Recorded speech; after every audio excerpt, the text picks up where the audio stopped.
যাই হোক, আজকে আমরা লেকচারে চলে যাচ্ছি। তো গত লেকচারে আমরা হোমোজিনিয়াস ডিফারেনশিয়াল ইকুয়েশন পড়েছিলাম। তার আগে লিনিয়ার, যদি আমরা অর্ডারে যেতে চাই হোমোজিনিয়াসের পরে কিন্তু লিনিয়ার আমরা পড়ি। তো লিনিয়ারের আমরা লেকচার কমপ্লিট করে তারপর ব্যাক লেকচার হোমোজিনিয়াসে গিয়েছিলাম। তো আজকে আমরা লিনিয়ার ডিফারেনশিয়াল ইকুয়েশনের লেকচারটা যারা করছো, করার পরে আমরা এখানে কতগুলো হোমওয়ার্ক দিয়েছিলাম, তাই না? আগে আমরা প্রথম যে প্রবলেমগুলো এখানে আলোচনা করছি এগুলো সলভ করার চেষ্টা করব, তারপর এই যে হোমওয়ার্কগুলো আছে এই হোমওয়ার্কগুলো করার চেষ্টা করবা। এবং যারা এই গত ক্লাসটা করনি, মানে লিনিয়ারের প্রথম লেকচারটা করতে পারোনি, তাদের রিকোয়েস্ট করব এই লেকচার শোনার আগে অথবা বোঝার আগে লিনিয়ারের প্রথম যে লেকচারটা, ওই লেকচারটা আগে করবে, ক্লিয়ার হয়ে নেবে। কারণ ওই লিনিয়ারের যে প্রথম যে বেসিক জিনিসগুলো এবং সলভিং প্রসিডিওর কিভাবে আমরা সলভ করব, বিশেষ করে ইন্টিগ্রেটিং ফ্যাক্টর কখন আমরা ডিজাইন করি এবং গুণ করতে হয় কেন, সলভিং প্রসিডিওরটা আমরা প্রথম আলোচনা করছি, ঠিক আছে? ওই লেকচারটা দেখে নিবে। আজকে আমরা লিনিয়ার ডিফারেনশিয়াল ইকুয়েশনেরই একটা অ্যাপ্লিকেশন দেখব। এটা ডিফারেনশিয়াল ইকুয়েশনের একটা অ্যাপ্লিকেশন, যে কোথায় এই ধরনের কাজে লাগতে পারে। ধরো এখানে একটা প্রবলেম এখানে ডিজাইন করা আছে। প্রবলেমটা বললো যে a manufacturing company has found that the cost C of operating and maintaining the equipment is related to the length m of intervals between overhauls by the equation. তার মানে বলছে যে একটা ম্যানুফ্যাকচারিং কোম্পানি দেখলো যে তার ইকুইপমেন্ট গুলো maintain করার এবং অপারেট করার যে কস্টটা, যে খরচটা, এই খরচটা হচ্ছে সি। একটা কোম্পানির কিছু জিনিসপত্র মেনটেন করার কিছু কস্ট থাকে না, মেনটেন করতে গেলে তো তার কিছু খরচ হয়, খরচ হয় না? জি স্যার। খরচ, এই খরচটা সে দেখতে পাচ্ছে, অবজার্ভ করতে পারছি যে তার যে লেংথ অফ ইন্টারভেল, যে কত সময় অন্তর অন্তর সে এই মেনটেন করতেছে, এই মানে কত সময় অন্তর অন্তর সে কাজটা করতেছে, ওই সময়ের উপর ডিপেন্ড করতেছে। এবং ওই খরচের অনুপাতের হারটা এই ডিফারেনশিয়াল ইকুয়েশন দিয়ে ডিফাইন করা আছে, এম ডিসি বাই ডিএম। তাহলে এটা একটা, যেহেতু differential coefficient dc by dm, তাহলে এখানে সিটা কোন ধরনের ভেরিয়েবল বলতো? Theta dependent variable, dependent sir. আর এমটা হচ্ছে টাইম, যদি টাইম বলি এমটাকে, টাইমটা হলো ইন্ডিপেন্ডেন্ট। ইন্ডিপেন্ডেন্ট। টাইমের উপর ডিপেন্ড করে তার খরচটা বেরি করতেছে, তাই না? সো এম ইন্ডিপেন্ডেন্ট আর সিটা হচ্ছে ডিপেন্ডেন্ট। তখন বলছে যে find the relation between m and c. আমাদের বলা হয়েছে যে যে খরচ এবং যে সময়, এই দুটোর মধ্যে একটা সম্পর্ক বের করতে বলছে। যেমন এখানে একটা শর্ত দেওয়া আছে, বলছে যখন টাইমটা যদি 2 ইউনিট হয়, সেটা 2 মান্থ হতে পারে, 2 ইয়ার হতে পারে, 2 উইকস হতে পারে, ঠিক আছে? টাইমটা যদি 2 ইউনিট হয় তাহলে কস্টটা হবে 4 ইউনিট, ঠিক আছে? তো ওই ইয়ার থেকে আমরা ইয়ারটা বের করবো। তো যেহেতু এখানে ইকুয়েশনটা দেওয়া আছে ডিফারেনশিয়াল ইকুয়েশন এবং বলা আছে রিলেশন বের করার জন্য, তো অবশ্যই রিলেশনটা হইতে হবে কিন্তু একটা অ্যালজাব্রিক ইকুয়েশনে, অ্যালজাব্রিক ফর্মে। আমরা যে ইকুয়েশনটা দেওয়া আছে এটা কিন্তু এক্সাক্ট রিলেশন বোঝায় না, এটা যে সময়ের সাপেক্ষে তার কস্টের যে চেঞ্জটা, এই চেঞ্জটা বোঝাচ্ছে, তাই না? যে অনুপাতটা বোঝাচ্ছে। সো এটা কিন্তু অ্যাকচুয়াল রিলেশন, এটা একটা রিলেশন আছে, বাট আমরা অ্যাকচুয়াল রিলেশনটা এটা থেকে পাবো না। সো অ্যাকচুয়াল রিলেশন আমরা অ্যালজাব্রিক ইকুয়েশন থেকে বের করতে হবে। তো অ্যালজাব্রিক ইকুয়েশন বানাতে গেলে ডেফিনেটলি এই ডিফারেনশিয়াল ইকুয়েশনকে সলভ করতে হবে, তাই না? তাই না? জি স্যার। জি স্যার। এবং অ্যালজাব্রিক ইকুয়েশন আমরা জানি কিভাবে পেতে পারি, ডিফারেনশিয়াল ইকুয়েশন সলভ করে তার ইকুয়েশন বের করি। তাহলে আমাদের ইকুয়েশন দেওয়া আছে কি, ইকুয়েশন দেওয়া আছে, তাহলে এটা যে আমরা দেখতে পাচ্ছি যে ডিপেন্ডেন্ট ভেরিয়েবল সি এবং আরেকটা লিনিয়ার সি আছে, ডিপেন্ডেন্ট ভেরিয়েবল আছে সি। তাহলে এটা লিনিয়ারে আমরা, এটা একটা লিনিয়ার ডিফারেনশিয়াল ইকুয়েশন, তাই না? তো লিনিয়ারের জন্য এটাকে আগে স্ট্যান্ডার্ড ফর্মে নিতে হবে। স্ট্যান্ডার্ড ফর্মে নিতে গেলে কি করতে হবে বলতো? স্ট্যান্ডার্ড ফর্মে নিতে গেলে ওই যে এম স্কয়ার দিয়ে ভাগ করতে হবে, তাই না? দেখো তো ঠিক আছে কিনা। জি স্যার। যদি এটাকে সলভ করতে চাই আগে লিনিয়ার স্ট্যান্ডার্ড ফর্মে নিতে হবে, সেটা আমি স্কয়ার দিয়ে ভাগ করতে হবে। ভাগ করলাম, তারপরে কাজটা কি করতে হবে বলো তো? স্যার পি আর কিউ তারপর ডিফাইন কি করতে করতে হবে? হবে কি, পি আর কিউ। হ্যাঁ, পি এবং কিউ ইয়া করতে হবে, সেপারেট করতে হবে। তারপর পি এবং কিউ থেকে স্যার ফ্যাক্টর। ইন্টিগ্রেটিং ফ্যাক্টর, জি স্যার। ইন্টিগ্রেটিং ফ্যাক্টর বের করতে হবে। আমরা সরাসরি ইন্টিগ্রেটিং ফ্যাক্টরে চলে যাই। ইন্টিগ্রেটিং ফ্যাক্টরের ফর্মুলা কি ছিল? যে e to the power integration of P DX. P D তার এক্স। মানে ডিপেন্ডেন্ট ভেরিয়েবল যেটা আছে সি, সি এর শর্টটা ই এর মাথার উপর বসে ইন্টিগ্রেশন করব, তাহলে ইন্টিগ্রেটিং ফ্যাক্টর হবে। দেখো তো এটা ইন্টিগ্রেশন এ হয় কিনা। জি স্যার। কোন ফর্মুলায়? স্যার ওর কি 1/x এর। অথবা হরের ডিফারেন্সিয়েশন লব। এটাকে এভাবে লেখা যায়, দেখো তো। জি স্যার। এটাকে আলটিমেটলি তার ইন্টিগ্রেটিং ফ্যাক্টর কি হবে? M square. M square. M square. তাহলে নেক্সট স্টেপটা কি হবে? স্যার ইন্টিগ্রেটিং ফ্যাক্টর বের হয়ে গেল, গুণ করতে হবে এম স্কয়ার দিয়া। ইন্টিগ্রেটিং গুণ ফ্যাক্টর দিয়ে। হ্যাঁ, এম এক স্কয়ার দিয়ে নম্বরে ইকুয়েশন গুণ 1 কে, ইকুয়েশন গুণ 1 কে করতে আগে মাল্টিপ্লাই করব। Multiply equation 1 by m square. M square দিয়ে ইকুয়েশন 1 কে গুণ করলাম, যে ইকুয়েশন 1 টাই যা ছিল এরকম, এটাকে যদি গুণ করি তাহলে এ হয় না? জি স্যার। তাই না? জি তারপর স্যার। কি করব? গুণ করা হয়ে গেল, তারপর সেটাকে ডিডি ফর্মে লিখব। UV formula. ইউবি ফর্মুলা না, এটা ডিডি। হ্যাঁ হ্যাঁ, ইউবি ইউবি। ফর্মুলা, ইউবি ফর্মুলায় লিখতে হবে। ইউবি ফর্মুলায় লিখলে ডিডি ফর্মে বলা হয়। তো এটাকে ইন্টিগ্রেশন। হ্যাঁ, তারপর ইন্টিগ্রেশন, ইন্টিগ্রেশন করলে কি হবে? Sir CM square equal to 2 আমাদের ইন্ডিপেন্ডেন্ট ভেরিয়েবল হচ্ছে এম, এম এর সাপেক্ষে করতে হবে। তাহলে রাইট সাইড করলে হবে 2m প্লাস সি আর কি, সি এর বদলে কে।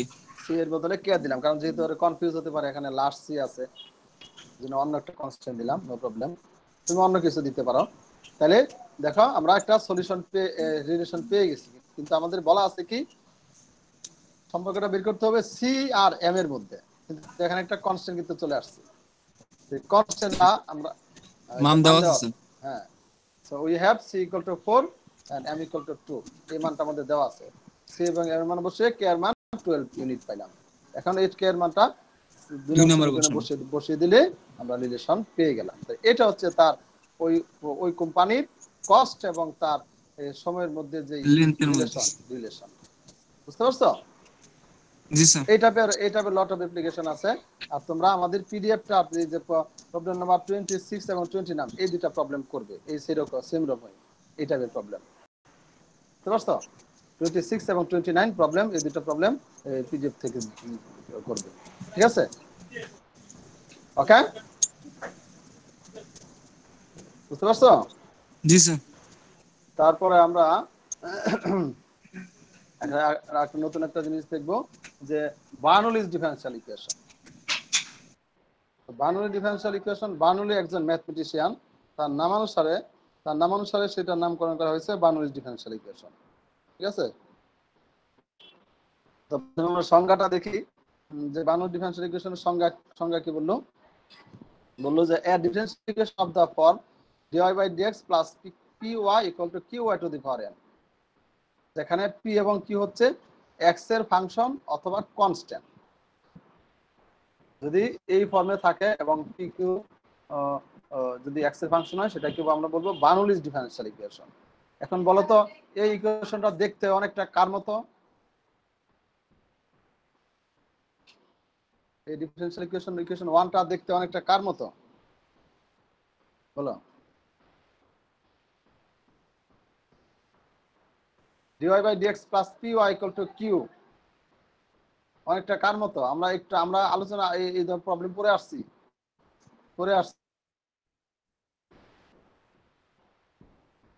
একটু আগে এর আগের লেকচারে কি পড়লাম আমরা? লিনিয়ার না? হাতের কাছে কি নোটটা আছে? হ্যালো, লিনিয়ারের একদম প্রথম সংজ্ঞাটা বের করে দেখো তো। খাতার মধ্যে উঠানো আছে লেকচারগুলো, আগের লেকচারগুলো খাতার মধ্যে উঠিয়েছে, আগের লেকচারগুলো। উঠানো থাকলে খাতাটা খুলে দেখো। আমরা হ্যাঁ বলো। এই ইকুয়েশনটা অনেকটা লিনিয়ারের মতো না? জি স্যার, শুধু খালি স্যার ওয়ার উপরে আর কি একটা সূচক আছে আর কি। হ্যাঁ শুধু আছে, পার্থক্য কোথায়, যে রাইট সাইড শুধু y to the power n, শুধু এটুক ডিফারেন্ট, আর বাকি পুরোটাই তো লিনিয়ারের মতো। জি এটা স্যার। বলতে এত লাগবে না, আমরা লিনিয়ার তো প্রথমে শেয়ার করলাম। dy by dx plus py equal to q। pq আছে ফার্স্ট অর্ডার ফার্স্ট ডিগ্রি, এবং pq x এর ফাংশন অথবা কনস্ট্যান্ট সবই তো same, just y to the power n different. তাহলে এটা অনেকটা লিনিয়ারের মতো, কিন্তু এটা জি স্যার। লিনিয়ার না, কারণ লিনিয়ারের শর্ত ছিল এই ডিপেন্ডেন্ট ভেরিয়েবল y হলে y ছাড়া আর কোথাও y থাকতে পারবে না। এখানে বলতে y আছে, বুঝতে পারছো? তাহলে যদি এবং এই n এর মানটা কিন্তু n is greater than 1, n এর মানটা কিন্তু 1 না, এটা কারণ 1 হলে কিন্তু সেটা লিনিয়ার হয়ে যাবে, তাই না? জি স্যার, ওই যে আর কি যোগ বিয়োগ হয়ে যাবে আর কি। জৈবিক হয়ে যাবে কমন নিয়ে, তাইলে সেটা হায়ার পাওয়ারের যদি y থাকে তাহলে সেটা বার্নৌলির ডিফারেনশিয়াল ইকুয়েশন। এখন এই ধরনের ইকুয়েশন সলভ করার জন্য সরাসরি মেথড নাই, তো বার্নৌলিকে সলভ করার জন্য প্রথমে আমরা ইকুয়েশনটাকে লিনিয়ারে কনভার্ট করব, লিনিয়ারে কনভার্ট করার পরে লিনিয়ারে মেথডে সলভ করব। সো লিনিয়ারে কনভার্ট করার জন্য আমরা প্রথমে যে কাজটা করব, যে বোথ সাইডসকে y to the power n দিয়ে আমরা ভাগ করে দিব। যেটার জন্য লিনিয়ার হচ্ছে না এই অংশটা দিয়ে আমরা বোথ সাইডস ভাগ করে দিলাম, ভাগ করলে এ হয় না? দেখো তো, জি স্যার। ইকুয়েশনটাকে ইচ্ছা করলে এভাবে লিখতে পারি না? জি স্যার। হ্যাঁ। তারপর এই জিনিসটার থেকে আমরা এই এই জিনিসটার এই y টু দি পাওয়ার এই p এর সাথে যেটা আছে, p এর সাথে যেটা আছে, p এর শর্টটা যেটা আছে, এটাকে আমরা নতুন একটা ফাংশন ধরলাম b, লেট এত সমান b, এবং এটাকে যদি x এর সাপেক্ষে ডেরিভেটিভস করি তাহলে এই লাইনটা পাই না? দেখো তো,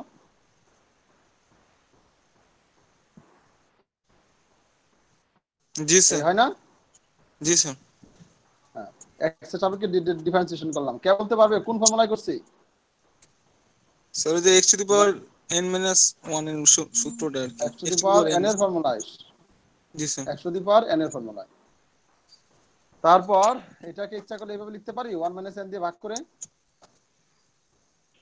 যেমন এই যে লাস্ট লাইনটা দেখো তো, জি স্যার, আর কি গুণ কারণ করে এখান দিছেন। থেকে আমার এই যে এই পার্টটা আমার সরানোর হচ্ছে target, y to the power n minus 1 divide by x, এটাকে সরানোর target.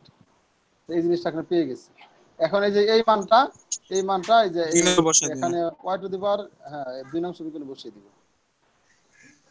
Now putting this values in equation 2 we have, এই মানটা যদি এখানে 2 নং বসিয়ে দিই তাহলে এই পাই না? দেখো তো, তারপর এটাকে আমরা স্যার লিনিয়ার, এই এখন স্যার 1 মাইনাস, লিনিয়ার হয়ে গেছে না? হ্যাঁ হ্যাঁ না, এখন এই যে এটা 1 মাইনাস n দিয়ে আমরা গুণ করলাম, গুণ করার পরে এটা লিনিয়ার ডিফারেনশিয়াল ইকুয়েশন হয়ে গেল, যার ডিপেন্ডেন্ট ভেরিয়েবল v, ভেরিয়েবলটা এখন চেঞ্জ কি করে স্যার? আমরা লিনিয়ারে কনভার্ট করলাম। যে দেখো ডিপেন্ডেন্ট ভেরিয়েবল v, স্যার এখন কি ইয়া আরেকটা করবো লিনিয়ার কি, g আছে। ফ্যাক্টর বাই হ্যাঁ, করুন এখন এখন আমরা স্যার? এখান থেকে লিনিয়ার মেথডে সলভ করব। তো এটা আমরা থিওরিতে আর, হ্যাঁ বলো, শুনি নাই। এখন কি স্যার ফ্যাক্টর বাই করবো? এটাকে আমরা লিনিয়ার মেথডে সলভ করব জি স্যার, না? বুঝতে হ্যাঁ পারছি। হ্যাঁ, লিনিয়ার মেথডে সলভ করব, লিনিয়ার মেথডে সলভ করব। তো ওইটা আমরা থিওরিতে আর থিওরিতে প্রবলেম সলভ করব না, ওই এখানে ধর এখানে বাকি কাজটা আমরা প্রবলেমে লিনিয়ার মেথডে সলভ করার টেকনিক তো জানি। তো এখানে ধরো কয়েকটা 4টা প্রবলেম এখানে আমরা কনসিডার করছি। একটা প্রবলেমে যদি প্রথম বলি যে এই প্রবলেমটা দেওয়া আছে যে এটা দেখো, এটা কিন্তু লিনিয়ার না, বার্নৌলি, কারণ ডিপেন্ডেন্ট ভেরিয়েবল y, একটা লিনিয়ার y আছে এবং রাইট সাইডে হায়ার পাওয়ার y আছে, y স্কয়ার, তাহলে সেটা বার্নৌলি, বার্নৌলি ডিফারেনশিয়াল ইকুয়েশন। তো এটাকে সলভ করার জন্য প্রথমে আমাকে এই যে y স্কয়ার দিয়ে ভাগ করতে হবে, ভাগ করলাম, এই ইকুয়েশন দেওয়া আছে dividing both sides by y square. এটাকে না প্রথমে আগে 2 দিয়ে ভাগ করলাম, তাই না? পরে ইকুয়েশনটাকে আগে বার্নৌলির স্ট্যান্ডার্ড ফর্মে নিয়ে নিতে হবে। এই যে d বাই dx এর সাথে 2 ছিল, 2 দিয়ে আগে ভাগ করে দিলাম, বুঝতে পারছো? তারপরে যদি ওয়াই স্কয়ার দিয়ে ভাগ করি তাহলে এ হয় না, দেখো তো ওয়াই স্কয়ার দিয়ে ভাগ করলে জি স্যার, জি স্যার। হুম ওয়াই স্কয়ার দিয়ে ভাগ করার পর তারপর এখান থেকে কি ব্যাপার সবাই শুধু পারমিশন নিতে আছে, এটাকে ওয়াই স্কয়ার দিয়ে ভাগ করলে এ হয়। এখন এখান থেকে আমরা এই প্রথম পার্টটা আমাদের তাড়ানোর চেষ্টা করতে হবে। তো এটার জন্য আমাদের এই যে 1/y কে আমরা সাম ফাংশন ধরবো b, তাহলে লেট 1/y সমান b ধরলাম। ধরার পরে এটাকে যদি x এর সাপেক্ষে ডিফারেন্সিয়েশন করি, দেখো তো এই হয় না, এই যে 1/y সমান b যেটা ডাক দিলাম, এটাকে যদি x এর সাপেক্ষে ডেরিভেটিভস করি তাহলে এই যে এই পাই, জি স্যার, তাই না? জি স্যার। x এর সাপেক্ষে ডেরিভেটিভস করলে এই পাওয়া যাচ্ছে। তারপর এটাকে ইচ্ছা করলে এইভাবে লেখা যায়, জাস্ট মাইনাস দিয়ে গুণ করে দিলাম। জি স্যার, মাইনাস 4 দিয়ে গুণ করে দিচ্ছি। তারপর দেখো আমরা দেখো এই যে এই মানটা পেয়ে গেছি 1/y² dy/dx, 1/y² dy/dx এটা পেয়ে গেলাম। এই মানটা যদি বসিয়ে দেই, কারণ এই মানগুলি আমরা ইকুয়েশন 1 এ বসিয়ে দিব এবং এই মানটা বসাই দেব এবং b এর মানটা বসাই দিব। 1/y সমান b ছিল না? বি, জি স্যার। হ্যাঁ। তারপর এখান থেকে দেখো, এখান থেকে আমরা মাইনাস দিয়ে গুণ করলে এটা পেলাম লিনিয়ার এবং হয়ে এটা গেছে। Linear differential equation. বুঝতে পারছো? জি স্যার। লিনিয়ার হয়ে গেল। এখন আর ডিপেন্ডেন্ট ভেরিয়েবল কিন্তু b, এখন এটার ইন্টিগ্রেটিং ফ্যাক্টর বের করে সলভ করব। এটার ইন্টিগ্রেটিং ফ্যাক্টর কি হবে? Sir 1/2 log x।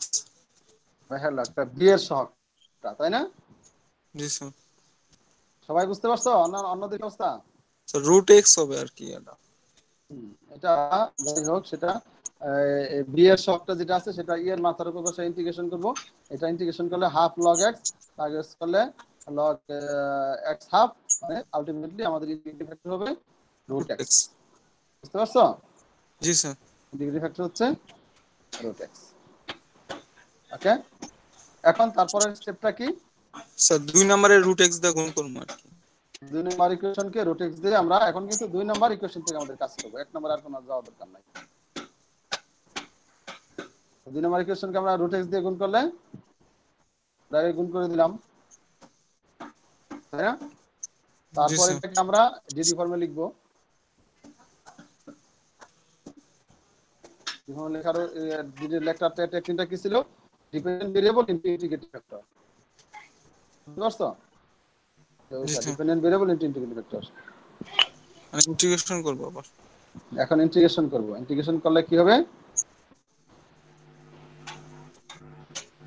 Left side sir, as it is, right side কোন ফর্মুলায়, রাইট সাইড কোন ফর্মুলায় ইন্টিগ্রেশন আসবে? স্যার ওই যে x to the power n এর ইন্টিগ্রেশন আর কি। ইয়েস, x টু দি পাওয়ার, সবাই বুঝছো? সবাই জানো x to the power n integration x to the power n অনেক প্লাস 1 আর নিচে n প্লাস 1। n প্লাস 1 অনেক আলোচনা করছে, x to the power n plus 1 বা x to the power plus 1। তারপরে ফাইনালি আমরা এই b এর মানটা বসিয়ে দিব। 1/y সমান b ছিল না? জি স্যার। b এর মানটা ছিল 1/y সমান b ছিল। ঠিক আছে? 1/y সমান b, তাহলে এটাই তার आंसर। বুঝা গেছে? জি স্যার। কি অবস্থা? আপনারা বুঝতে পারছো? স্টেপ জি বাই স্যার। স্টেপ কি জিনিস কিন্তু বুঝতে হবে। হ্যাঁ, জি স্যার। আমরা আরেকটা প্রবলেম দেখি। জি স্যার। এটা একটা বাংলা ডিফারেন্সিয়াল ইকুয়েশন। তাহলে আগে এটা আমরা কি করব, অলরেডি স্ট্যান্ডার্ড ফর্মে আছে, তাই না? কিউব দিয়ে ভাগ করে দিই। হ্যাঁ, y কিউব দিয়ে আমরা হয়ে গেল কে স্ক্রিনটা, হ্যাঁ আমরা y কিউব দিয়ে যদি ভাগ করি তাহলে এ হয় না, দেখো তো। জি স্যার। এখন আমাদের এখান থেকে কিন্তু টার্গেট হবে আমাদের যে প্রথম পার্টটা, এই প্রথম পার্টটা সরানো। কারণ এখান থেকে y স্কয়ার y কিউব তার আছে কিন্তু এখানে রয়ে গেছে। সো এই পার্টটাকে আমাদের রিপ্লেস করতে গেলে এখান থেকে এই যে যদি এই যে 2 বা y স্কয়ার এই টুকটা আমরা সাম ফাংশন ধরব। ঠিক আছে? এই টুকটা যদি আমরা একটা কিছু ধরি, 1/y স্কয়ার সমান 2টা বাদ দিতে পারি, 1/y স্কয়ার সমান যদি এখানে বি ধরি, তাহলে এখানে আবার ডিফারেন্সিয়েশন করে এক্স এর সাপেক্ষে ডিফারেন্সিয়েশন করলে এই পাই, এবং এখান থেকে আলটিমেটলি আমরা এই পেয়ে যাই, তাই না? Now putting this values in equation 1, এই মানগুলো যদি ইকুয়েশন 1 এ বসিয়ে দেই তাহলে এই হয় না? দেখো তো, জি sir 1/y³ dy by dx half minus half dy by dx, এই মানটা এখানে বসিয়ে দিলাম এবং 1/y² এর মানটা বসিয়ে দিলাম। এখান থেকে যদি আবার -2 দিয়ে গুণ করি তাহলে এই হয় না? তারপরের লাইনটা আর কি, তাহলে সেটা লিনিয়ার হয়ে গেল 2 নম্বর ইকুয়েশনটা। বুঝতে পারছো? জি 2 স্যার নম্বর ইকুয়েশনটা দেখুন, এটা ইন্টিগ্রেটিং ফ্যাক্টর কি হবে বলো তো? কোনটা স্যার? এটা 2 নম্বর ইকুয়েশনের integrating factor sir e to the power integration -4/x dx। Yes, integrating factor হবে b এর সহগ, ডিপেন্ডেন্ট ভেরিয়েবল b এর সহগ হবে ইনটু দি পাওয়ার -4/x, -4 log x dx, ultimately এটা ইন্টিগ্রেটিং ফ্যাক্টর হবে 1/x⁴, তাই না? জি স্যার এখন এই 1/x⁴ দিয়ে গুণ করি, মাল্টিপ্লাইং 2/1/x⁴, গুণ করলে এই হয় না? দেখো তো, জি স্যার তারপর এটাকে যদি ডিডি ফর্মে লিখি, b 1/x⁴। Dependent variable into integrating factor, আর কিছু করার দরকার নাই। তারপর ইন্টিগ্রেশন করলে এখন কাছে আসতেছে, রুকাইয়া কি, রুকাইয়া এত দেরি কেন? কানেক্টিভিটি প্রবলেম নাকি না ঘুম প্রবলেম?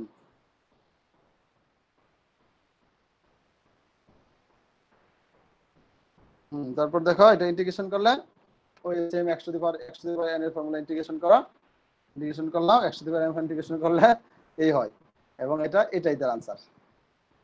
বুঝতে পারছো? জি স্যার তাহলে এইভাবে এখানে আর করি নাই, চারটা প্রবলেমের মধ্যে এখানে চারটা প্রবলেম কনসিডার করেছি, এখানে দুইটা করে দিয়েছি, বাকি দুটো করার চেষ্টা করবে। এখন আসতেছে কি ব্যাপার, বুঝতে পারছো? জি স্যার আর কারো কোনো প্রবলেম? আজকে লেকচার ছোটই, এবং নেক্সট আমরা অন্য শুরু করব। আমরা মোটামুটি আমাদের লেকচার আগাই আছি, সমস্যা নাই, অল্প অল্প করে আগালে চলবে আমাদের, কারণ কন্টিনিউয়াস তো ক্লাস হয়েছে। বুঝতে পারছো? তাহলে এইগুলো খাতার মধ্যে উঠাচ্ছ তো প্রবলেমগুলো সবাই? স্যার হ্যাঁ, কেউ দেখাতে পারবে আজকে?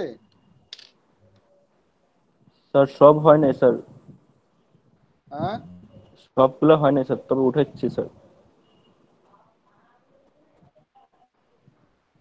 তাহলে আমরা কিন্তু নেক্সট ক্লাসে দেখি, তাহলে নেক্সট ক্লাস কবে?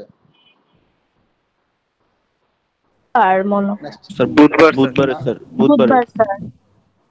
তাহলে বুধবার আমরা দেখি, সবাই ক্যামেরা অন করে, খাতা জি স্যার।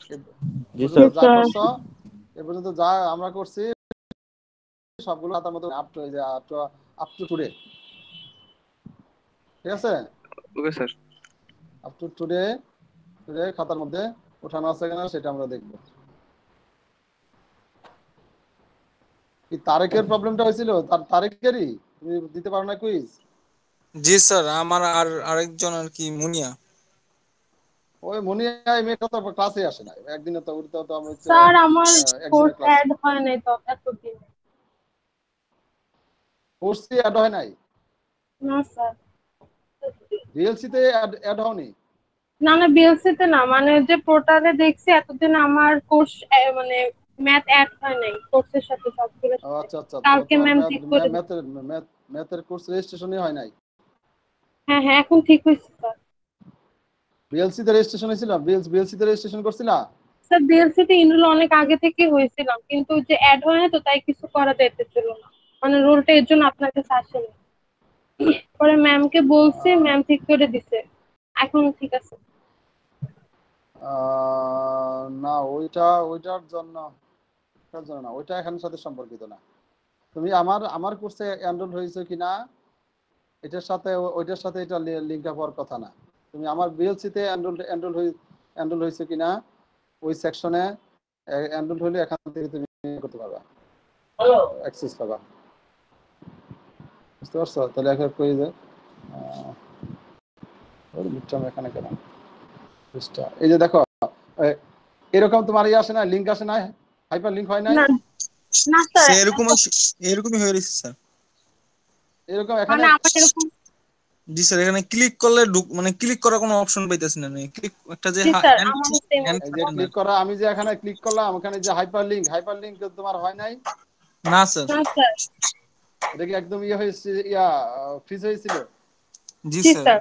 স্যার ছবি দিছিলাম তো স্যার টেলিগ্রাম গ্রুপে, ছবিতে তো স্ক্রিনশট আমি পাঠাই। লিঙ্ক আছে কিনা সেটা তো আমি বুঝতে পারি না। তো এখানে তোমাকে এখানে এখানে ক্লিক করলে তুমি সরাসরি এখানে ঢুকে যাবে এবং আমি পাসওয়ার্ডও দেই নাই। স্যার ক্লিকই করা যাইতেছিল না আর কি, মানে হ্যান্ড আসে না উপরে রাখলে হাইপারলিংকের উপরে, ওই হ্যান্ডটা হ্যাঁ, আসতেছিল না। তো এই যে 183 জনই তো দিছে। এখন স্যার তো আসলে ক্লিক লিংক পাই না হয়তো বা স্যার, এজন্য। ক্লিক লিঙ্ক এটা তো বাকি সবাই তো পাইছে।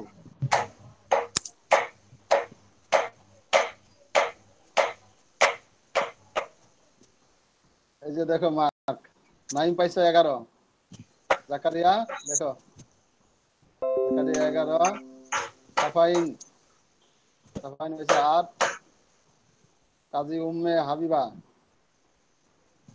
খারাপ করলো 2 পাইছে মাত্র, আলামিন 13, সাদমান 11, ইরিন জাহিদ 5। ইরিন জাহিদ তো খারাপ করলো কেন? স্যার আমি তো অসুস্থ ছিলাম স্যার। আচ্ছা, মাহমুদ 3, তারপরে আকিম বিন 2, মাহাদি হাসান অন্যান্য সেকশন তো ভালো ভালো ভালো পাইছে। 14-15 দেখলাম অনেকই 15, 5 কামরান 5, মেহেদি হাসান 7, অপূর্ব রয় 6।